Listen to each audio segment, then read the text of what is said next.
जय श्रीकृष्ण. दंडवत प्रणाम. जय शिवराय. जय स्वराज. जय स्वदेशी.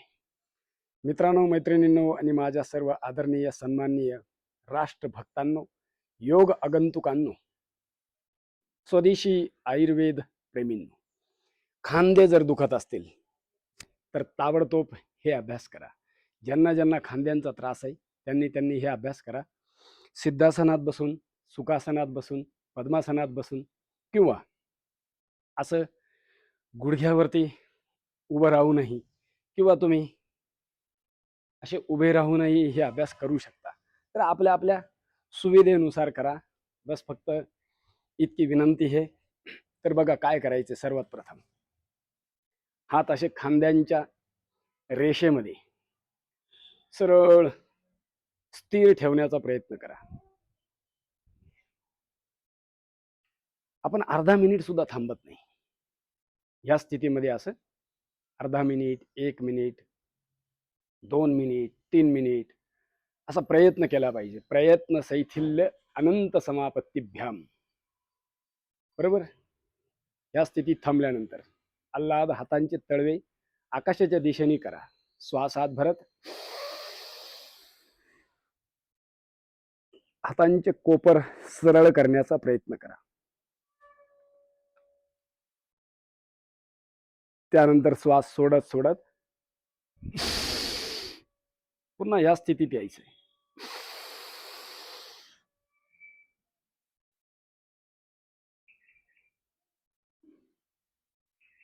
थांबायचं इथं. कोपर ताट सरळ करण्याचा प्रयत्न करायचा. खांद्यांमध्ये वेदना होतील, कोपरांमध्ये वेदना होतील, त्या वेदना सहन करायच्या. मी तुम्हाला फक्त प्रतिकात्मक दाखवण्याचा प्रयत्न करतोय. तुम्ही एक एक अभ्यास 5-25 वेळा तरी करण्याचा प्रयत्न करा. स्नायूंमध्ये आलेली कमजोरी दूर होऊन जाईल. सांध्यांमध्ये आलेली कमजोरी दूर होऊन जाईल. त्यानंतर आल्हाद हात खाली घ्यायचे. बरोबर. त्यानंतर दुसरा अभ्यास करा. दुसरा अभ्यास करण्यासाठी आपल्या हातांचे बोट आपल्या खांद्यांवरती ठेवा. हातांचे कोपर असे जुळलेले ठेवा. श्वासात भरायचा आहे. श्वास भरत आणि सोडत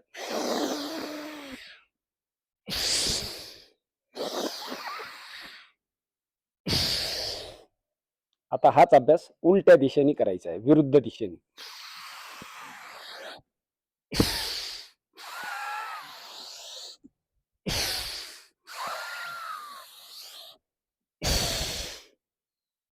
इथं हातांचे कोपर असे तुमचे एकमेकांना लागले पाहिजे.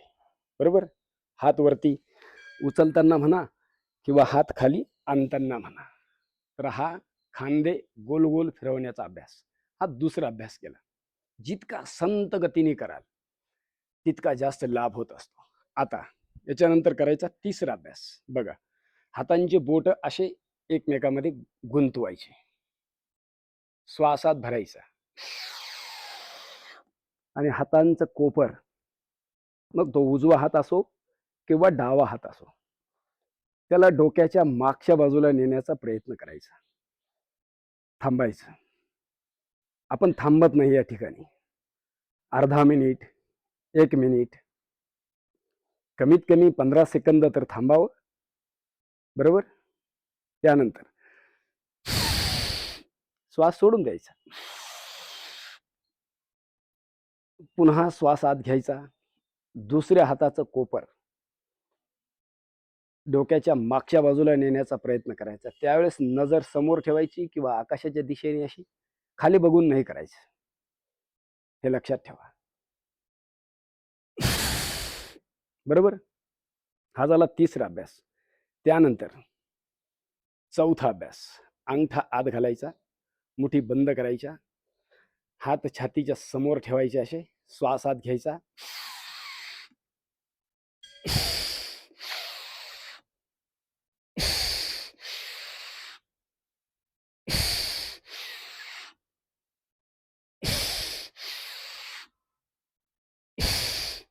खांद्यांना चारही बाजूंनी चारही बाजूंनी मोकळं करण्याचा प्रयत्न करायचा. खांद्यातले जे आपले, ज्याला अँकर आपण म्हणत असतो, ते लूज झालेले असतात किंवा खांद्यातले स्नायू कमजोर झालेले असतात. तर प्रत्येक अभ्यास करताना सावकाशपणे करा. काहींना खांद्यांमध्ये कॅल्सिफिकेशन सुद्धा झालेलं असतं, त्यांनी सावकाश सावकाश करा. बरोबर. यानंतर पुढचा अभ्यास बघा. खांदे अशी वरती उचलायचे.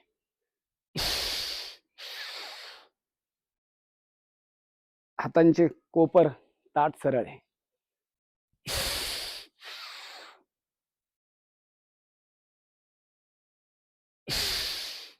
बरोबर.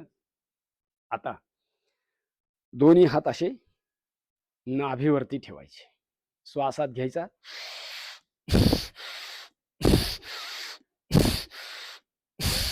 श्वास भरायचा, सोडायचा.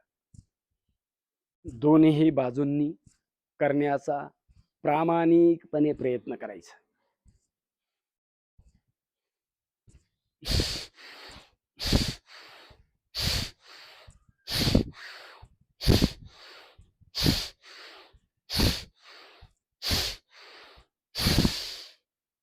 आणि यदा कदाचित जर तुम्हाला मधुमेहाची समस्या आहे किंवा हृदयरोगाची समस्या आहे, तर हे अभ्यास तुम्ही जास्त वेळ करायचे आहे.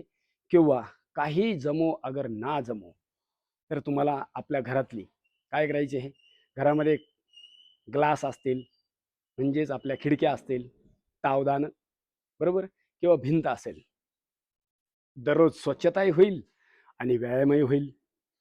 विशेष ज्यांना फ्रोजन शोल्डरची समस्या आहे, त्यांनी भिंतीला हात लावायचा आणि मुंगीसारखं अल्लाद अल्लाद असं हळूहळू हळूहळू हळूहळू वरती जायचं. हातांचा स्पर्श भिंतीला करायचा. भिंत सारवण्याचा अभ्यास करायचा.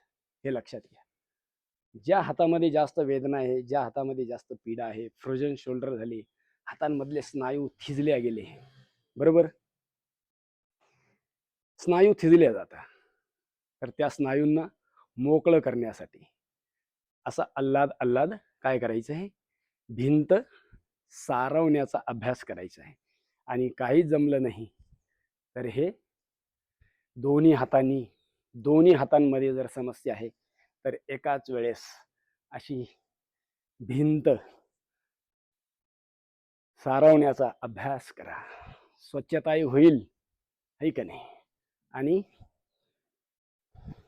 व्यायामही होईल, आरोग्यही चांगलं राहील. भिंत सारवण्याचा अभ्यास. असे हे तुम्ही दररोज 5-6 व्यायाम करा. कमीत कमी 15-20 मिनिट तरी द्या, अशी माझी तुम्हाला सगळ्यांना हृदयपूर्वक प्रार्थना राहील. आणि मी जे दररोज नवनवीन नाविन्यपूर्ण, ज्याला आम्ही म्हणत असतो इंटिग्रेटेड योग करा. दररोज तेच अभ्यास करू नये. आपल्या शरीरात तळपायापासून तर डोक्यापर्यंत सर्व स्नायूंना वेगवेगळ्या पद्धतीमध्ये व्यायाम द्या. स्नायूंची ट्युनिंग चांगली ठेवा आणि सगळे स्वस्थ राहा, मस्त राहा, हीच परमपिता परमेश्वराच्या चरणी प्रार्थना करतो. सर्वे भवन्तु सुखिनः, सर्वे सन्तु निरामय, सर्वे भद्राणि पश्यन्तु मा कश्चित् दुःख भाग भवेत्. तर मी जे दररोज सांगतोय, तुम्हाला हे आवडलं तर याला लाईक जरूर करा, शेअर करा. आपल्या कुठल्याही नातेवाईकाला, परिजनाला जरी समस्या आहे, तर त्यांना हा व्हिडिओ जरूर शेअर करा. तर आजच्या पुरतं इतकंच. भेटू उद्या पुन्हा एक नवीन विषयांच्या आणि समाधानाच्या सोबत. वंदे मातरम.